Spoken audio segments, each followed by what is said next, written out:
I posted about my birth date mix-up on my Finsta as a joke. 2 hours later, I was in the back seat watching my dream college acceptance letter burn in a gas station trash can. It started at the DMV when I was getting my learner's permit because I just turned 16. The clerk checking my birth certificate suddenly stopped while looking at the screen, then turned to me. "Your birthday is March 15th, correct?"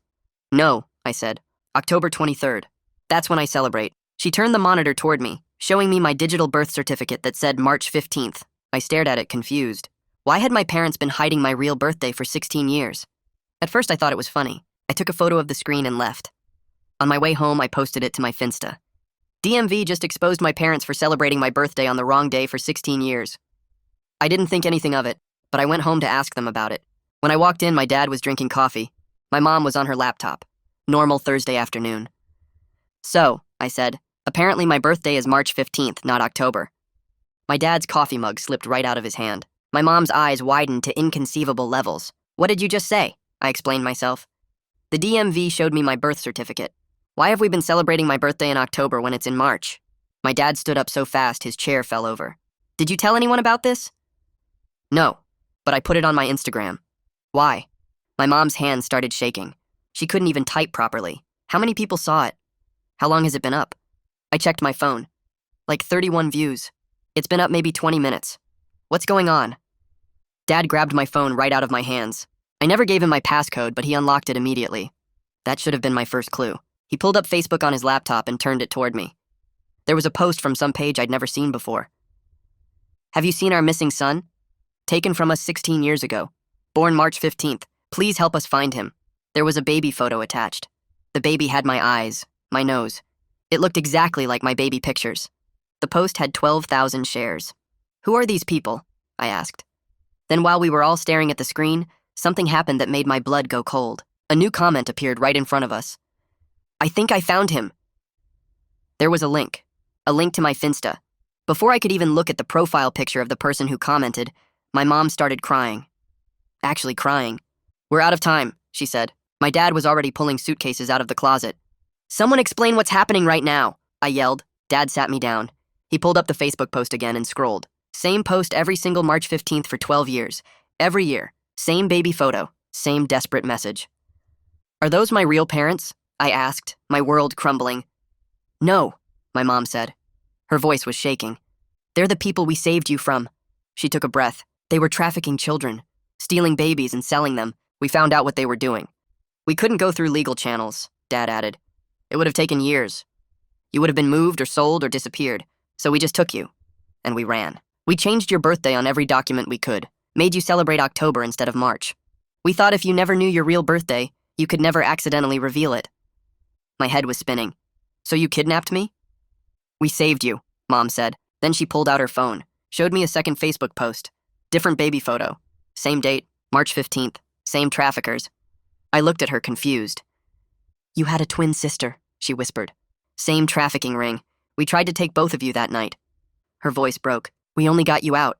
I sat there trying to process what she just said. Then something clicked. Something I'd never thought about before. "Is that why we always had 2 birthday cakes?" I asked quietly. "Even though I'm an only child?" Mom started crying harder. She couldn't even answer. Dad put his hand on my shoulder. "Every March 15th we see both posts, yours and hers. We've lived with that for 16 years. We failed her. We will not lose you too." An hour later we were in the car. My mom's phone was blowing up with unknown numbers calling her. Both Mom and Dad were going paler with each call. Everything we owned was already packed. We started speeding out of the town and stopped at a gas station somewhere. Mom pulled my college acceptance letter, the one that came that morning. I'd gotten a full scholarship to my dream school, the thing I'd been working toward my entire life, but she just threw it in the trash can and lit it on fire with a lighter. "No records," she said. "Nothing that connects you to this name, this place, this life." I watched the paper turn black. That was my future. "You'll have a different one. For now, let's focus on staying alive." We got back in the car and started driving again. Dad took the first shift behind the wheel. Mom sat in the passenger seat staring at her phone. I was in the back surrounded by bags and suitcases we'd thrown in so fast. Everything we owned was crammed around me, but it felt like we'd left our whole lives behind at that gas station. The highway was dark and empty. Every time headlights appeared behind us, I watched Dad's hands squeeze the steering wheel harder. His knuckles turned white. He'd check the rearview mirror every few seconds. Mom wasn't looking at her phone anymore. She was crying quietly. Not loud sobbing, just tears running down her face while she stared out the window at nothing. I wanted to say something, but I didn't know what. Hours passed. Dad and Mom switched places without stopping the car. Mom drove while Dad tried to sleep in the passenger seat, but he kept jerking awake and checking behind us. I couldn't sleep at all. My brain kept replaying everything. The DMV clerk's face, the Facebook post, that baby photo that looked exactly like me. The comment appearing in real time with the link to my Finsta, my college acceptance letter turning black in the flames. Around 3 a.m., we finally pulled off the highway. Mom drove us to this really rundown motel on the edge of some small town I'd never heard of. The sign was half burned out. The parking lot had cracks everywhere. Mom went inside while Dad and I waited in the car. She came back 5 minutes later with a key. She paid cash. Used a fake name. I heard her tell the clerk we were the Johnsons. We grabbed our most important bags and went to the room. It was worse than I expected. The whole place smelled like old cigarette smoke and something moldy. The carpet had stains I didn't want to think about. There were 2 beds with ugly floral covers that looked like they hadn't been washed in forever. The bathroom door didn't close right, but my parents didn't even seem to notice. They immediately started talking in low voices. Planning. I just sat on one of the beds. My whole body felt numb. Everything I'd known about my life was a lie. My birthday. My name. My parents weren't kidnappers, they were heroes. Except they kind of were kidnappers. I had a twin sister I'd never met. The people who gave birth to me were monsters. It was too much. I couldn't process any of it. Dad suddenly pulled out a box from one of the bags. I'd never seen it before. He opened it on the bed and I stared. Inside were multiple driver's licenses with different names but our photos. Passports with different names, social security cards, birth certificates, all fake. There were also thick bundles of cash held together with rubber bands. Thousands of dollars just sitting there. Dad looked at me. He said they'd had an emergency escape plan since the day they took me. They always knew this moment might come. They'd been preparing for 16 years. Every month they'd added more cash to the box, updated the fake documents as I got older, had new photos taken. They'd planned routes out of state, memorized safe house locations, all of it hidden in case we ever had to run. I felt sick. My whole childhood had been lived under this shadow I never knew existed. Mom sat down next to me. She was shaking. She said she needed to tell me everything about that night 16 years ago. The whole truth. She'd been working as a social worker back then. She'd gotten a case about a family that seemed off. Too many kids coming and going. Weird hours. Neighbors reporting strange things. She'd started investigating quietly. The more she looked, the worse it got. She'd discovered it was a trafficking ring. They were stealing babies and selling them. She'd found out where they were keeping the children, a house on the edge of town. She'd gone there one night with Dad. They'd called the police first, but nothing happened. Their report got buried, so they went themselves just to see. Just to confirm. They'd looked through a window and seen 6 babies in cribs. All of them tiny, all of them crying. 2 of the babies were identical. Twins, me and my sister. Mom said they'd tried to figure out what to do. Call the FBI, call state police. But while they were trying to decide, someone had come back to the house. They'd had maybe 30 seconds. Dad had run in and grabbed the closest baby, me. He'd tried to get both twins, but the person was coming up the walk. He'd only had time to get one of us out. They'd run to their car and driven away. Left my sister behind. Mom's voice broke when she talked about it. The guilt was destroying her even now. 16 years later, and she still couldn't forgive herself for only saving one of us. I didn't know what to say. I asked the question that had been burning in my head since we left home. Why didn't they just call the police after they got me out? Dad leaned forward. He said they did try. They'd called everyone. Local police, state police, FBI, Child Protective Services. But the trafficking ring had connections everywhere. Every report they made got shut down or delayed. Files disappeared, investigators got reassigned. It became clear that someone with power was protecting the operation. If they'd gone through legal channels, it would have taken years. By then, I would have been moved or sold or disappeared forever. So they'd made the choice to just run. Take me and start over somewhere new. Change everything about our identities. They'd changed my birthday on every document they could access or forge. Made me celebrate October instead of March. They'd thought if I never knew my real birthday, I could never accidentally connect myself to those Facebook posts. I'd never stumble onto the truth. Mom pulled out her phone. Her hands were still shaking. She opened Facebook and showed me photos she'd been secretly keeping. Pictures of my twin sister from the posts that appeared every year. There were dozens of them, different ages, baby photos, toddler photos, school pictures, recent ones from this year. I stared at a girl who had my exact face. Same eyes, same nose, same mouth, but her expression was different. Sadder somehow, like she'd lived through things I couldn't imagine. Looking at her felt like looking at a ghost, a version of myself that grew up in a completely different world. A world I'd been saved from. Mom said she'd been monitoring those posts for years. Every March 15th, she'd check to see if both posts appeared.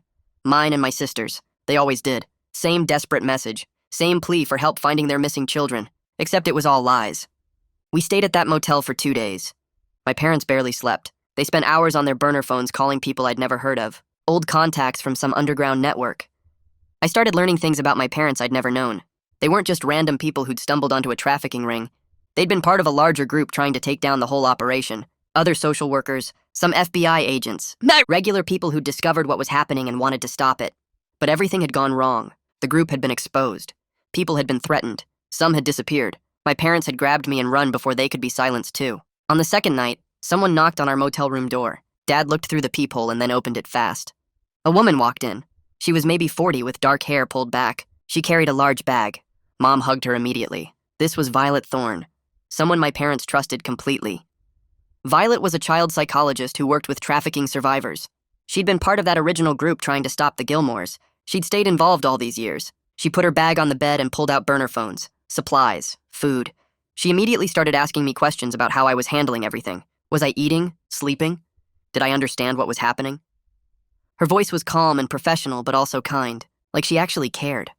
Then Violet sat down and told me something that made my whole world tilt again. My biological parents weren't victims. Mordecai and Dinah Gilmore weren't grieving parents whose children had been stolen. They were the ones running the trafficking ring. They were the monsters at the center of everything. Those Facebook posts searching for their missing son weren't about love. They were about recovering stolen property, about finding the people who'd exposed their operation, about silencing anyone who knew the truth. I felt sick, actually physically sick. I ran to the bathroom and threw up. The people who gave birth to me sold children. They destroyed families. They were the worst kind of evil. Violet followed me to the bathroom. She handed me a towel. She said there was more I needed to know. My twin sister wasn't just another victim they'd kept. She was likely being used as part of their operation now, either as bait to lure in other families, or being groomed to help recruit victims.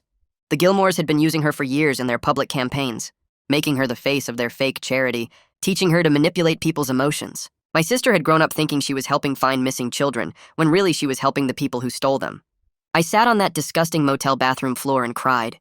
Not just for myself, for my sister, for the childhood she'd had, for the lies she'd been fed, for the fact that she was still trapped with those monsters while I'd gotten out. Violet sat with me. She didn't try to make it better. She just let me cry until I couldn't anymore. When I finally got up from that bathroom floor, my legs felt shaky, but I walked back into the main room where my parents were still on their phones. Dad was writing something down on a piece of paper, crossing things out, rewriting them. Mom kept refreshing her laptop screen over and over. Violet sat down with them, and they started talking in low voices about every single thing I'd done in the past year that could have exposed us. Every Instagram post, every school form with my birthday, every doctor's appointment where they had to show my birth certificate. They'd been living like this for 16 years, constantly scared that one wrong move would bring the Gilmores to our door. Mom told me about the time I wanted to join the school soccer team, and they said no because the registration form required my birth certificate. I'd been so mad at them. I thought they were being controlling. But really they were terrified that some administrator would notice the date didn't match what I'd been celebrating. Dad mentioned my 8th birthday party when I'd invited my whole class, and one kid's mom worked for the county. They'd spent that entire party sick with worry that she'd somehow connect me to the missing baby posts. Every single normal thing I wanted to do as a kid had been a potential disaster they were trying to prevent. I sat there listening to them list all these moments I barely remembered, and suddenly the 2 birthday cakes made complete sense. It wasn't just about remembering my sister, it was about keeping March 15th present in their minds, even though they made me celebrate in October. They needed that reminder of what they'd done and who they'd left behind. The October birthday was the lie we lived with. The March birthday was the truth they carried alone. Around 8 that night, someone knocked on the door again.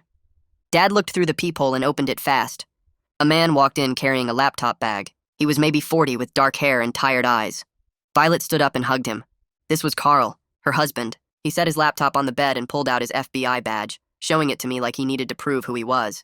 He'd been investigating the Gilmore trafficking ring for 8 years, ever since his own daughter was almost taken by a connected operation.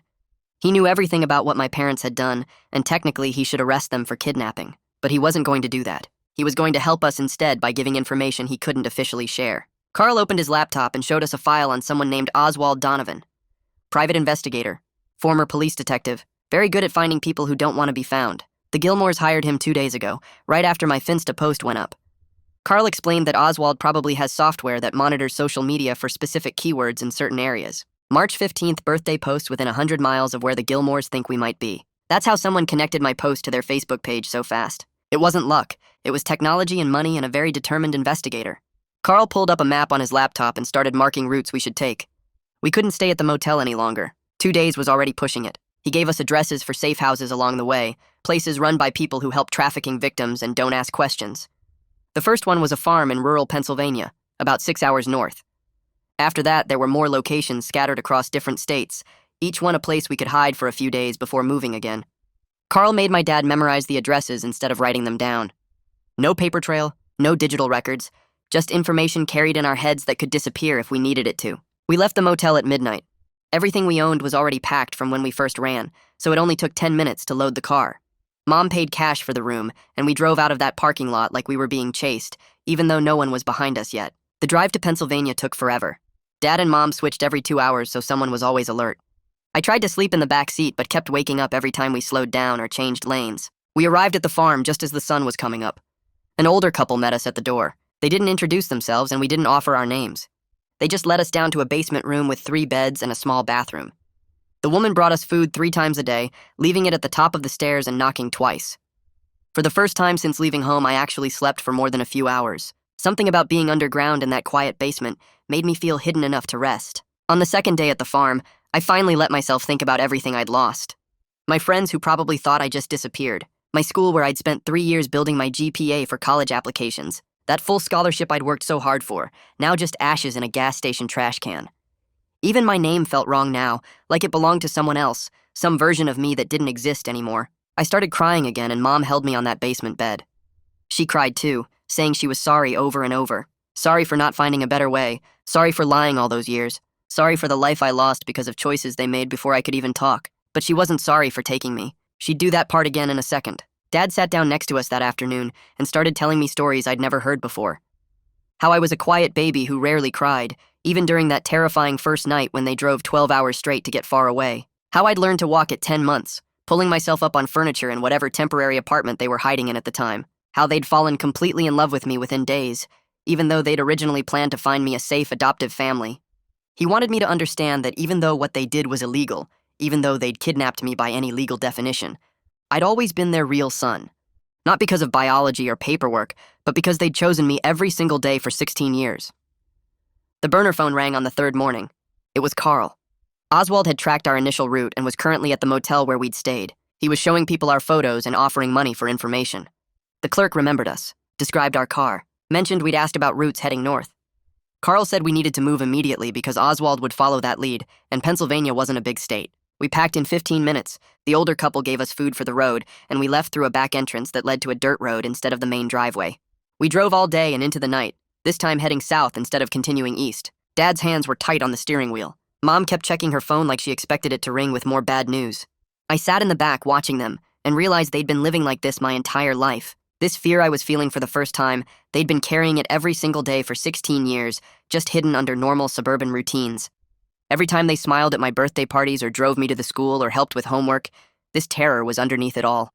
They'd been running even when we were standing still, always ready to grab me and disappear if the Gilmores got too close. I thought I knew my parents, but I'd only known the performance they'd been giving, the calm surface they'd maintained while drowning in constant fear underneath. We stopped at a rest stop in Virginia around midnight. My parents needed coffee and I needed to use the bathroom. While they were inside the building, I sat in the car and pulled out one of the burner phones. I told myself I was just checking one last time before deleting everything. I opened the app and my Finsta loaded slowly on the cheap phone's browser. The post about my birthday had 847 views now, way more than the 31 it had when we left home. I scrolled through the comments and my hands started shaking. Most of them were normal stuff from people I actually knew, confused about why I posted something so random. But mixed in were accounts I'd never seen before. Brand new profiles with no posts and no followers.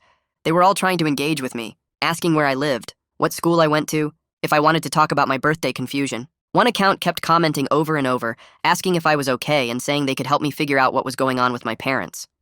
It was obviously Oswald or someone working for him. I kept scrolling and found one comment that made me feel sick. The account name was just a string of numbers. The profile picture was a woman I didn't recognize. The comment said exactly what Violet had warned us about. "We've missed you so much. Please come home. Your sister needs you." I stared at those words. My biological mother. Or someone pretending to be her. The trick was so obvious, but it still messed with my head. My sister needs you.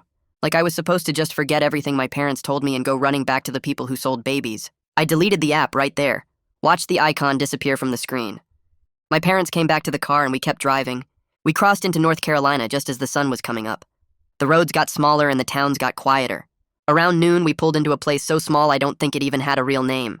Just a main street with a few stores and a gas station. The safe house was an apartment above a store that sold fishing supplies. A woman met us at the side entrance and led us up a narrow staircase. She was maybe 50 with gray hair and she barely looked at us. Just handed my dad a key and pointed to different rooms. She brought us food that afternoon and set up a laptop on the kitchen table.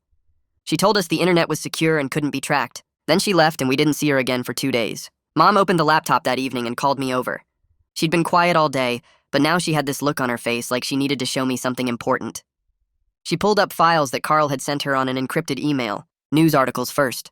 Headlines about missing children going back 20 years, different states, different ages, but all connected to the same operation, the Gilmore trafficking ring. She clicked through FBI reports that Carl had secretly given her. Pages of information about how they worked, how they found vulnerable families, how they moved children across state lines, how they covered their tracks. Then she showed me testimonies from people who got away, other victims who escaped and told their stories. I read through them while Mom sat next to me. One woman talked about being taken when she was 3. Another man described watching his little brother get sold when they were both in the system. The trafficking ring had been operating for over 20 years. Hundreds of families destroyed. Hundreds of kids who disappeared or got moved around or never made it out. I felt sick reading it all. Mom kept clicking through pages and I kept reading. Then I found an article about a raid that happened 8 years ago. Federal agents recovered several children from a house connected to the Gilmores. The article had photos of agents leading kids out. I looked at the date and did the math. 8 years ago was when Carl started investigating. I asked Mom about it and she explained that Carl's own daughter was almost taken by a connected operation. Not the Gilmores directly, but people who worked with them. Carl got her back, but it changed him. Made him focus his entire career on bringing down trafficking rings. That's why he was helping us even though it could cost him his job. That's why he'd been building a case for 8 years. It was personal for him too. I stayed up late that night reading everything on the laptop, learning about the people my biological parents really were. What they'd done to other families, other kids like me and my sister. When I finally closed the laptop, it was past 2 in the morning. I couldn't sleep, so I got up and walked through the apartment. Found my dad sitting at the kitchen table in the dark. He had an old photo in his hands. I could see it even in the dim light from the window. 2 babies, me and my sister. We looked exactly the same. Same tiny faces, same dark hair, wearing matching white onesies. I sat down across from him and he didn't say anything for a minute. Then he told me that not one single day had passed where he didn't think about that night. About the choice they made. About grabbing me and running while my sister stayed behind. He said he still woke up sometimes wondering if they did the right thing. If saving one child while leaving another was better than saving neither. If my sister hated them for taking her twin away. I told him I understood. That I didn't blame them for making an impossible choice in a terrible situation. But I also told him I was mad. That I'd been angry since we left home and I was tired of pretending I wasn't. They lied to me for 16 years. Never trusted me enough to tell me the truth. Never gave me a chance to understand or help or even just know who I really was. Dad's face changed and he started explaining, started defending. His voice got louder. Mom heard us and came into the kitchen. Then we were all yelling. Me shouting about every normal thing I missed because they were too scared. Every sleepover I couldn't go to. Every social media account they monitored. Every friend they ran background checks on without telling me. Every birthday party where I felt like something was wrong but couldn't figure out what. They yelled back about how every single restriction was about keeping me alive. How they couldn't tell me because I might slip up. How they had to watch everything because one mistake meant losing me forever. How they gave up their own lives and families and careers to keep me safe. We all ended up crying. Dad apologized for lying. Mom apologized for not finding a better way. I apologized for not understanding sooner how scared they'd been. But the hurt was still there between us. The anger and fear and guilt all mixed together. We hugged and said we loved each other, but something had broken that couldn't be fixed with just apologies. The next morning, someone knocked on the door. Mom looked through the peephole and opened it fast. Violet came in carrying a bag of groceries and looking worried. She set the bag down and told us she had news. A social worker named Isla Carlson had been asking questions about our case. Isla worked in the county where I was taken from 16 years ago. She'd been going through old records for another case and found things that didn't match up. Documents that had been changed, dates that were wrong, notes that suggested something big got covered up around the time I disappeared. Said it. Isla had been digging deeper and now she knew something happened. She just didn't know exactly what yet. We all got scared immediately. If Isla reported us to the authorities, my parents would get arrested. I'd get taken away. Everything we'd been running from would catch up. But Violet said she wasn't sure what Isla planned to do. Isla had a reputation for caring more about kids being safe than following every rule. She'd bent regulations before when it meant protecting a child. But she was also a mandatory reporter. The law said she had to report suspected child abuse or kidnapping. If she didn't and someone found out, she could lose her job and face criminal charges herself. So we didn't know if Isla was a threat or possibly someone who might help us. Violet said she was trying to set up a meeting, so we could talk to Isla directly. Figure out what she knew and what she planned to do with that information. Until then, we just had to wait and hope that Isla cared more about the truth than about following procedure. 2 days later, Carl called with a location. He gave us an address for a church about 90 miles away in a town I'd never heard of. We left the safe house before dawn and drove through empty roads while the sky turned from black to gray. My parents didn't talk much during the drive. Mom kept checking the mirrors every few minutes, and Dad gripped the steering wheel so tight his knuckles went white. The church was small and old with peeling white paint and a crooked steeple. We parked behind it where our car couldn't be seen from the road. Carl was already waiting by a side door. He nodded at us and let us inside without saying anything. The church smelled like old wood and dust. Our footsteps echoed on the worn floor as we walked past rows of empty pews. Isla was sitting in the front row with her back to us. When she turned around, I was surprised by how young she looked. Maybe early 30s with tired eyes and brown hair pulled back in a messy ponytail. She stood up and shook my parents' hands, then looked at me for a long moment before offering her hand to me too. Her grip was firm and her palm was cold. Carl gestured for us to sit down, and we all settled into the front pews facing each other. Isla pulled out a notebook and a pen from her bag. She clicked the pen open and closed a few times before speaking. She told us she'd been investigating the Gilmores for 2 years now. Another child in their care had shown up at a hospital with injuries that didn't match the story the Gilmores told. Isla had tried to build a case, but every time she got close to something solid, the evidence would disappear, or witnesses would suddenly refuse to talk. She kept hitting walls because the Gilmores had connections everywhere. Money bought them lawyers and favors and people who looked the other way. The system kept failing the kids she was trying to protect, and she was tired of watching it happen. Her voice got harder when she talked about the children. She wasn't asking us to trust her, she was telling us she understood why we ran. Mom started talking then, and once she started, she couldn't stop. She told Isla everything about that night 16 years ago, details I'd never heard before, how they'd been watching the house for 3 weeks, how they'd mapped out everyone's schedule and knew exactly when the traffickers would be gone, how they'd picked the lock on a basement window and crawled inside. Mom described finding us in a back bedroom with 5 other babies, all of us in cribs lined up against the wall like we were inventory in a warehouse. She talked about how she and Dad had grabbed me first because I was closest to the window. Then Dad went back for my sister, but someone came home early. They heard a car door slam and footsteps on the porch above them. Dad was halfway across the room reaching for my sister's crib when my mom grabbed his arm and pulled him back toward the window. She said if they'd stayed another 10 seconds, they both would have been caught, and all of us would have been lost. The choice wasn't between saving 1 baby or 2. It was between saving 1 or saving none. Isla wrote everything down in her notebook. She asked careful questions about dates and locations and names. She wanted to know exactly what documents my parents had seen, what evidence they'd collected before taking me. Who else knew about the trafficking ring back then? Mom answered every question while Dad sat next to her holding her hand. I watched Isla's face change as she listened. Her jaw got tighter and her eyes got harder. She filled up page after page in her notebook. The conversation went on for hours. Sunlight moved across the floor and up the walls as we sat there. My legs fell asleep and I shifted in the pew trying to get comfortable. Finally, Isla closed her notebook and put her pen down. She looked at each of us in turn, and then said something that made my chest feel lighter for the first time in days. She said officially she never met us and had no idea where we were, but unofficially she was going to use everything my mom told her to build a case that might actually stick. She'd been trying to go after the Gilmores alone, but if she could coordinate with Carl's FBI investigation, they might finally have enough to take them down. Before Isla left, she pulled out her phone and showed me a photo. She said she took it at a public event last month. The photo showed a girl standing on a stage with the Gilmores on either side of her. The girl had my eyes, my nose, my face, but her expression was different, guarded, sad, like she was performing something she didn't feel. Looking at her made my chest hurt in a way I couldn't explain. Isla told me the girl's name was Alora.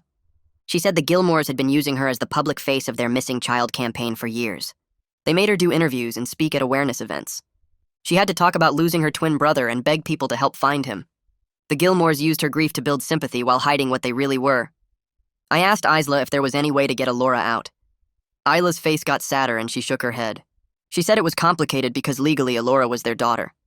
There was no current evidence of abuse that would be enough to remove her from their home. The reality was that Alora might not even want to leave. She'd been with the Gilmores her whole life. They were the only parents she knew. Even if they were monsters, they were her monsters. Leaving might feel more scary to her than staying. We drove to Tennessee that night. The third safe house was a cabin in the woods outside Nashville. It had 2 bedrooms and a kitchen that smelled like pine cleaner. I took the smaller bedroom and lay on the bed staring at the ceiling. That night, I dreamed about Alora for the first time. In the dream, she was calling for help, but I couldn't reach her. I could see her, but every time I got close, she moved further away. I woke up sweating and tangled in the sheets. The dreams came back every night after that. Always the same, always her calling and me unable to help. Just like my parents couldn't reach her 16 years ago. We'd been in Tennessee for 5 days when Carl called. His voice sounded different, urgent. He said Oswald had tracked us to North Carolina and was currently searching the area around the last safe house. Someone must have seen us or our car. We had maybe a day before Oswald figured out we'd moved on. Carl said we needed to change our pattern. The safe house network wasn't safe anymore. We needed to find somewhere with no connection to the network or our old life. Dad hung up the phone and sat down at the kitchen table with his head in his hands. Mom started packing our stuff again, even though we'd barely unpacked. I asked what we were going to do, and Dad didn't answer for a long time. Finally, he said he needed to make a call he'd been avoiding for 10 years. He pulled out his phone and scrolled through his contacts until he found a number. He stared at it for a while before pressing call. When someone answered, Dad said he needed help, and he was sorry for everything that happened between them. He listened for a minute, then gave our situation in the simplest terms he could. We needed a place to stay that nobody knew about, somewhere off the grid. When he hung up, he told us we were going to Texas to stay with his brother Dennis. Mom looked shocked and asked if that was really a good idea. Dad said family was a risk, but it might be our only option left. Dad called Dennis that night on one of the burner phones. I could hear him trying to explain without really explaining, his voice getting more desperate with each sentence. Dennis must have asked a lot of questions because Dad kept saying things like, "I can't tell you everything right now, and please just trust me on this." The call lasted maybe 15 minutes. When Dad hung up, he looked at Mom and nodded. Dennis said yes. We could stay with him as long as we needed. We packed the car again even though we'd barely unpacked at the Tennessee cabin. Everything we owned fit in the trunk and back seat. Mom grabbed the secure laptop and made sure all the burner phones were charged. Dad studied a paper map he'd bought at a gas station, plotting a route to Texas that avoided major highways and cities as much as possible. We left at 2 in the morning when the roads would be emptiest. Dad drove first while Mom navigated using the paper map. No GPS, no electronic trail. I sat in the back watching small towns pass by in the darkness. We stopped once for gas at a tiny station where the attendant barely looked at us. Dad paid cash and we were back on the road in 5 minutes. The drive took almost 20 hours because we stuck to back roads and 2-lane highways. We went through small towns in Arkansas and Oklahoma that probably hadn't changed in 50 years. Every time we saw a police car, my parents would tense up until it passed. We finally crossed into Texas around 10 at night the next day. Dennis lived outside Austin in a neighborhood of small houses with big yards. His place was at the end of a gravel driveway, a 1-story ranch with peeling paint and a truck parked out front. Dad pulled up and we all just sat there for a minute. This was family. Someone we were supposed to trust. But trusting anyone felt dangerous now. Dennis came out before we could even get to the door. He looked like an older version of my dad, same build and same way of standing with his hands in his pockets. He hugged Dad for a long time without saying anything. Then he looked at me and Mom and waved us inside. The house smelled like coffee and had furniture that looked like it came from the 70s. Dennis showed us to 2 bedrooms and said we could stay as long as we needed. Then he sat Dad down at the kitchen table and started asking questions. I could hear them from the bedroom where I was supposed to be unpacking. Dennis wanted to know what kind of trouble we were in. Was it legal trouble? Was it money? Were we running from someone dangerous? Dad tried to avoid answering, but Dennis kept pushing. Finally, Dad told him a version of the truth that left out most of the details. He said we'd witnessed something bad years ago, and the people involved had finally tracked us down. We needed time to figure out our next move, and we needed to stay somewhere that wasn't connected to our normal life. Dennis asked if we'd gone to the police. Dad said it was complicated. The people we were running from had connections and resources. Going to the police might make things worse. Dennis didn't look happy with that answer, but he said he understood. He told Dad that family takes care of family no matter what. We could stay as long as we needed and he wouldn't ask more questions if we didn't want to answer them. For the first few days, I mostly stayed in the bedroom. I felt like I was in shock or something. Everything that happened kept playing in my head on repeat. The DMV, the Facebook posts, my twin sister, running, Alora's face looking sad in that photo. Mom knocked on my door on the 3rd day and said Violet wanted to do a video session with me on the secure laptop. I didn't really want to talk to anyone, but Mom said it would help. Violet's face appeared on the screen and she smiled at me in this gentle way that made me want to cry. She asked how I was doing and I said I didn't know. She said that was okay. Not knowing how you feel is normal when your whole world gets turned upside down.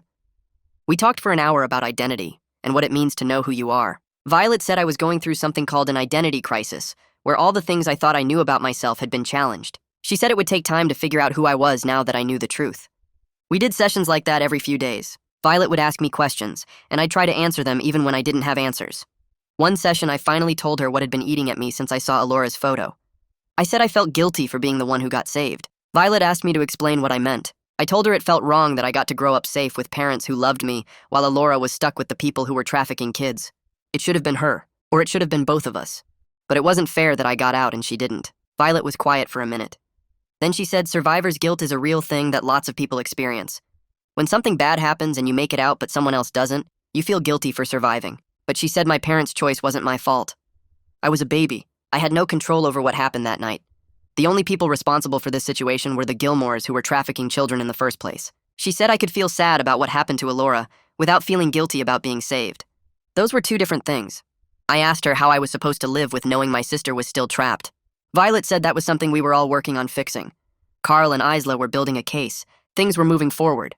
I wasn't helpless in this situation, even though it felt that way. A week after we got to Dennis's house, Carl called on the burner phone. Dad put him on speaker so we could all hear. Carl said he and Isla had been working together for months now, building their case against the Gilmores. They'd found 3 other families who were willing to testify about the trafficking operation. One family had a son who was taken and returned during a raid 8 years ago. Another family had a daughter who escaped when she was 14. The third family had lost their child completely, but had evidence about how the Gilmores operated. With multiple witnesses and Carl's FBI resources, they might finally have enough evidence for arrests. Mom started crying when she heard that, but then Carl said there was a problem. The case would be stronger if my parents testified about what they witnessed 16 years ago. They could provide direct evidence about how the operation worked back then and confirm that the Gilmores were running it. But testifying would mean admitting to kidnapping me. Even though they saved me, legally they still took someone else's child without permission. They could face charges themselves. Dad asked what kind of charges. Carl said it depended on the prosecutor. Best case, they'd get immunity in exchange for testimony. Worst case, they could face jail time. There was no way to know until they made the deal. Mom asked if there was any other way to stop the Gilmores without them testifying. Carl said maybe, but it would take longer and be less certain. The more witnesses they had, especially ones who could speak to the early years of the operation, the stronger the case would be. We sat around Dennis's kitchen table that night talking about what to do. I said we should do it. Bringing down the trafficking ring was worth the risk. Mom looked at me like I was crazy. She said if she went to prison, she'd lose me. After everything we'd been through, after 16 years of keeping me safe, she couldn't handle the idea of being separated from me now. Dad said we weren't really living anyway if we were constantly running and hiding. What kind of life was this? We couldn't stay with Dennis forever. We couldn't keep moving from safe house to safe house. Eventually, Oswald or someone else would find us. The only way to actually end this was to face it head on. I told Mom that I'd rather have her testify and risk prison than spend the rest of my life looking over my shoulder. And what about Alora? What about all the other kids the Gilmores might hurt if we didn't stop them? Mom cried for a long time. Then she looked at Dad and said, okay. They'd do it. They'd testify in exchange for immunity and hope the prosecutors agreed to the deal. Dad called Carl back and told him they were in. Carl said he'd start working with Isla and the prosecutors to set up the immunity agreement. It wasn't guaranteed, but he'd do everything he could to protect them. For the first time since this started, it felt like we were moving toward a solution instead of just running away from the problem. 2 weeks went by while Carl and Isla worked on the legal stuff. Dennis let Dad help him with work around the house to keep busy. Mom spent hours on the secure laptop working with Isla to document everything she remembered from 16 years ago. I did my sessions with Violet and tried not to think too much about what would happen if the immunity deal fell through. Then Dennis called Dad one afternoon while he was at the hardware store. I was in the living room when Dennis came in looking worried. He said a man had been at the house an hour ago asking questions about us. The man said he was looking for a family that might be staying in the area. He described what we looked like perfectly. He said his name was something with an O. Dennis couldn't remember exactly, but it sounded like Oswald. Dad got home 10 minutes later and immediately started packing. Mom was already throwing our stuff in bags. Dennis kept asking what was happening, and Dad just said we had to leave right now. We loaded the car in less than 15 minutes. Dennis stood in his driveway looking confused and worried while we backed out. Dad called Carl as we drove away. Carl said to head to an address he was texting to the burner phone. It was a secure FBI facility where he could protect us while the case moved forward. For the first time, we weren't just running blindly. We were heading somewhere with a purpose, somewhere that might actually lead to ending this nightmare instead of just extending it. The FBI facility looked like any other office building from the outside, but Carl led us through multiple security checkpoints and down hallways that required badge access at every turn.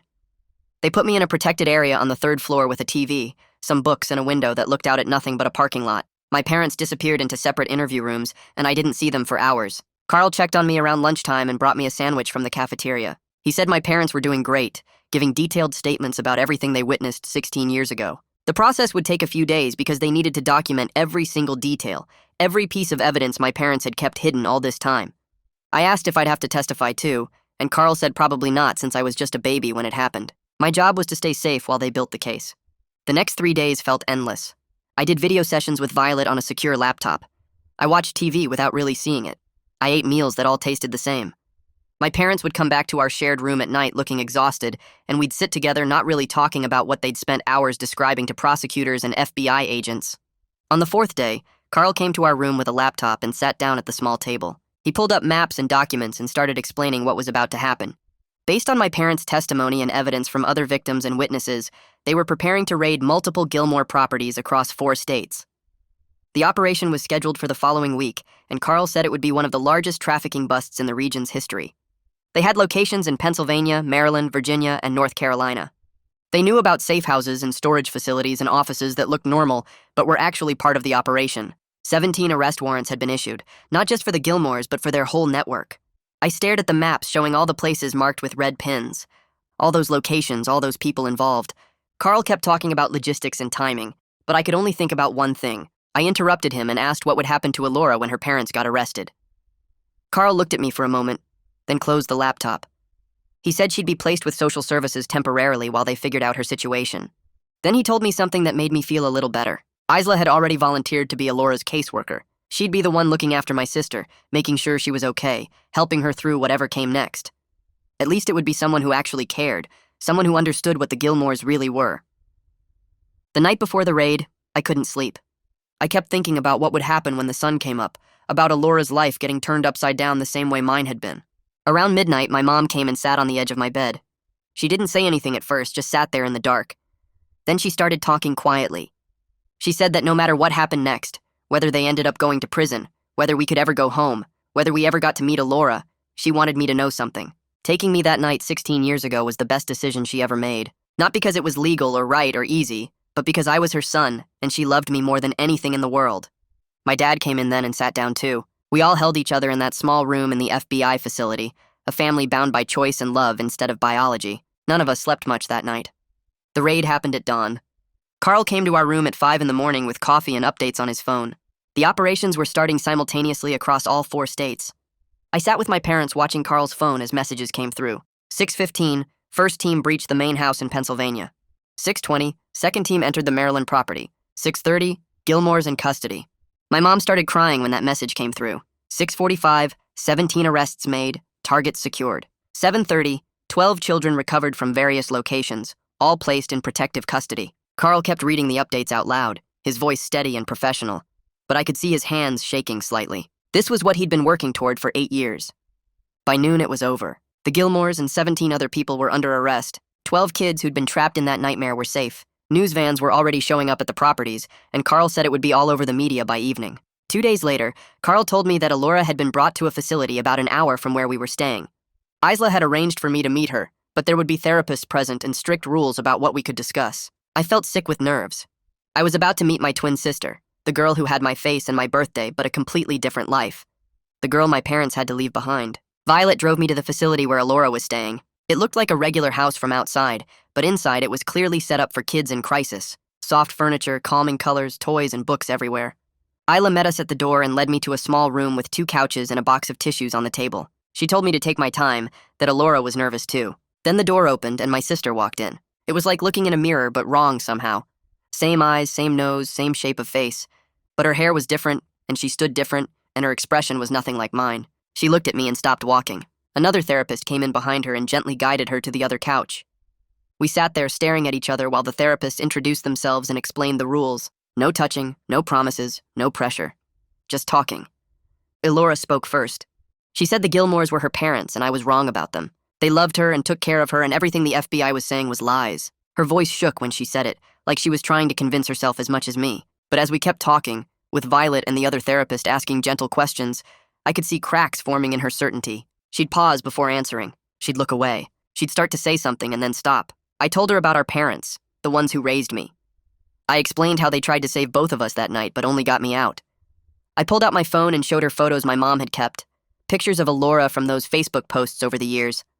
Proof that she'd been remembered every single day for 16 years, never forgotten even though she was left behind. My mom had screenshots going back years, organized in a folder she looked at every March 15th. Alora stared at the photos for a long time. Then she started crying. Not loud, dramatic crying, just tears running down her face while she kept looking at the phone. She admitted something that I don't think she'd ever said out loud before. She'd always felt like something was wrong, like there was a piece of her missing that she couldn't name. The Gilmores were never warm or loving with her. They treated her more like an employee than a daughter. They made her perform grief she didn't fully understand, made her do interviews and appearances where she had to cry about her missing brother. But she never felt the sadness they told her she should feel. It was all just words she'd been taught to say. We didn't become instant siblings. That's not how trauma and family work. You can't just meet someone and suddenly have a relationship because you share DNA. But before I left, we exchanged phone numbers. We agreed to keep talking, to try to build something slowly. Isla promised she'd keep us updated on each other's situations as everything moved forward. When Violet drove me back to the FBI facility, I felt weird. Not happy exactly, but less hollow than before. My sister was real now, not just a ghost in photos my mom kept hidden. She was a real person with her own pain and confusion and questions. And maybe eventually we could figure out how to be siblings. Not right away, but someday. The legal stuff started the next week. Carl connected my parents with prosecutors who wanted to use their testimony to take down the whole trafficking network. The meetings went on for months, with lawyers and investigators asking the same questions over and over, making my parents relive that night 16 years ago in excruciating detail. They had to describe everything they saw in that house, every person they encountered, every piece of evidence they could remember. The prosecutors finally agreed to immunity, but it came with a bunch of conditions. My parents had to do 200 hours of community service each, attend mandatory counseling sessions twice a month, and accept monitoring by social services for 5 years. It wasn't perfect, and it meant government people would be checking in on us regularly, but at least we got to stay together as a family. My dad signed the papers with shaking hands while my mom cried quietly next to him. The Gilmores and their people got charged with dozens of counts. Human trafficking, child abuse, fraud, racketeering, the list went on and on. Carl showed us the charging documents and the stack of papers was literally inches thick. The trial started 3 months after the arrests, and suddenly our story was everywhere. News channels ran segments about the trafficking ring, newspapers published investigative pieces, and social media exploded with people sharing the story. Our identities were supposed to be protected, but everyone in our town knew something big had happened with our family. Reporters camped outside the courthouse and tried to interview anyone connected to the case. I saw our story on the front page of the newspaper at a gas station and felt sick. We got permission to go home while the trial was happening. Walking back into our house after months away felt completely wrong. Everything looked the same, but nothing felt right. The furniture sat in the same spots. My stuff was still in my room, but it was like walking into a museum of our old life. Our neighbors stared at us when we pulled into the driveway. Mrs. Ukori from next door watched through her curtains. The Rodriguezes across the street stopped their yard work to look. Nobody came over to say welcome back or ask if we needed anything. They all knew something had happened, but not the details, and their curiosity mixed with suspicion made me want to hide inside forever. I couldn't go back to my old school. Too many people had questions. Too much attention followed our family. The principal called my parents and suggested it would be better for everyone if I finished my junior year somewhere else. So I started at a new school 20 minutes away where nobody knew who I was or what had happened. Walking into that building on my first day felt like being the new kid all over again, except this time I was carrying the weight of everything we'd been through. I sat alone at lunch for the first 2 weeks. Eventually, some kids from my math class started talking to me, but I kept everyone at a distance. I was getting better at adapting to new situations after months of running and hiding, but making real friends felt impossible when I couldn't tell them anything true about my life. Elora got placed in foster care while the legal system figured out what to do with her. She ended up with a family in a different county. People Isla said were experienced with kids from difficult backgrounds. We video chatted every Tuesday night, sitting in front of our laptop screens trying to build some kind of relationship. She was in therapy twice a week, working through the truth about the Gilmores with a counselor who specialized in trafficking victims. Watching her process, everything was painful because I understood exactly what she was going through. She'd talk about memories from her childhood and then stop herself, questioning if they were even real or just things the Gilmores had made her believe. She grieved for parents who never actually loved her, for a childhood built entirely on lies. Some calls she barely spoke. Other times, she asked me 100 questions about our parents, wanting to know every detail about the people who saved me but left her behind. My parents and I kept going to therapy too. Violet saw us once a week as a family, and then met with me separately every other week. We worked through all the complicated feelings about what they did and what it meant for us. I was angry about the lies, grateful for the love, confused about my identity, and scared about the future all at the same time. Violet helped me understand that I didn't have to pick one feeling over the others, that complicated emotions don't cancel each other out.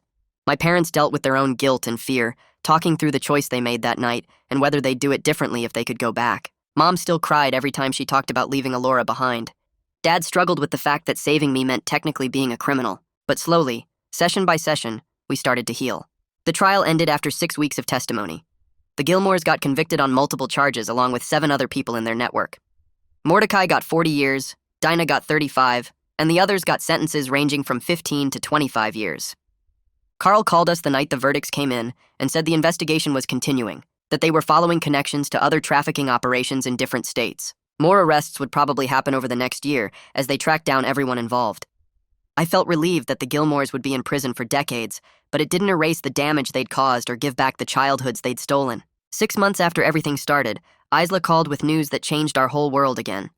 Alora's foster placement wasn't working out. The family was nice, but they had 3 other foster kids, and Alora felt lost in the chaos. She'd asked Isla if she could meet my parents, the people who tried to save her all those years ago. Isla explained that after lots of evaluation and legal proceedings, there was a possibility of Alora joining our family if everyone agreed. My parents started crying on the phone. I sat there stunned, trying to imagine what it would mean to actually have my sister living with us.